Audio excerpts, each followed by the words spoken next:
Okay, so my name is J-Man. My artist name is Jmanfhya, just for ranking purposes. And I'm from East Toronto. And I'm an actor, investor, and artist, independent artist. What was it like when first being introduced to music? Grade 6. It's kind of a stupid story, but there was a dollar store beside my house, and I bought a $2 mic.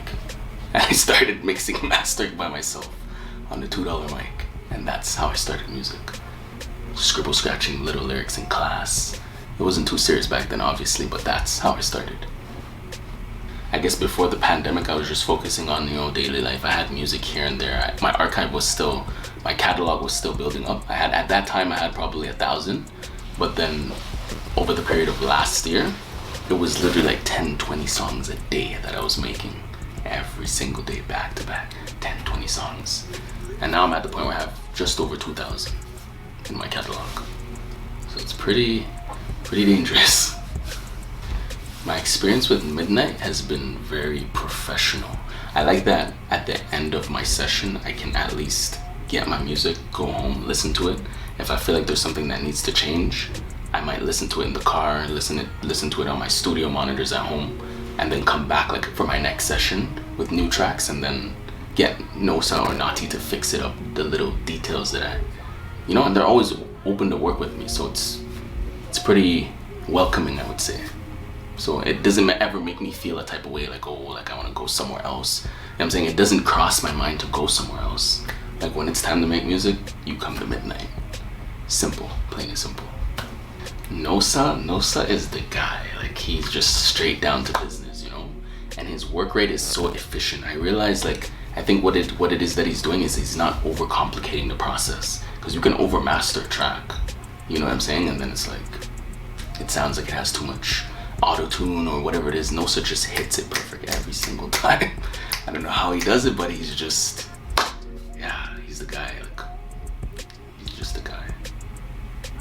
When I think about it, I feel that I could really feel that. I really look at music like there's a track me and Nosa did. I can't remember what it was because it was too much, but I rest in peace to Nipsey Hussle, but I incorporated Nipsey Hussle into it.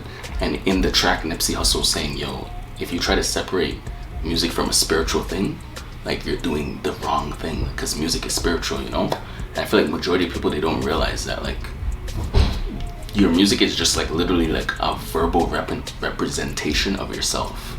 So you know what I'm saying?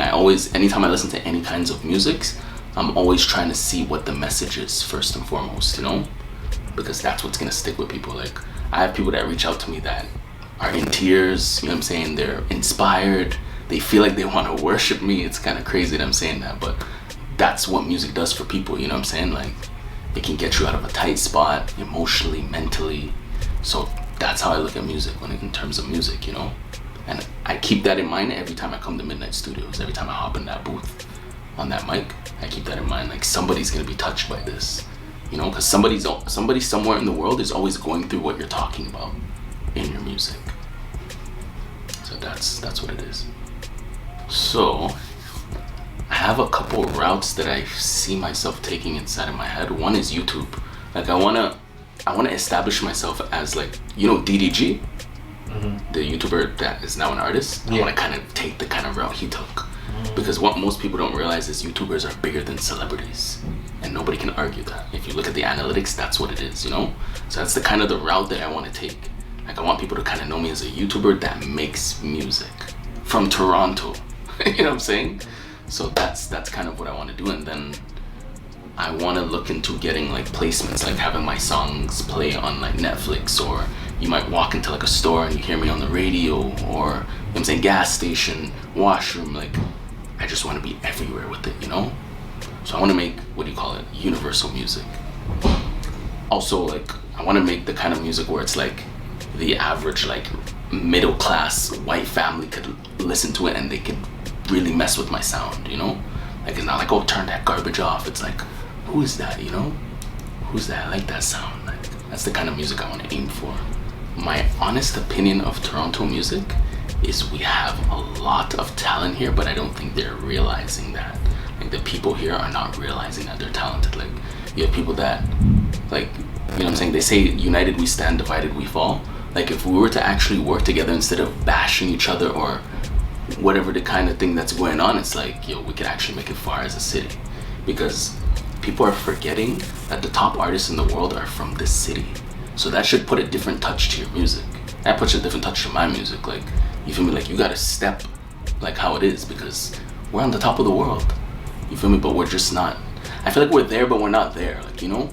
Like, we're there, but like, Toronto's like another form of Hollywood. But at the same time, it's just like, people are not realizing it, you know? It's like they still sleeping on that. So that's my honest opinion on Toronto music. Like, I'm not gonna say the music's bad. There's a lot of talented artists here. A lot of talented artists. I don't think there's a city in the world with as much talented artists as Toronto. I'm not even boosting, you know?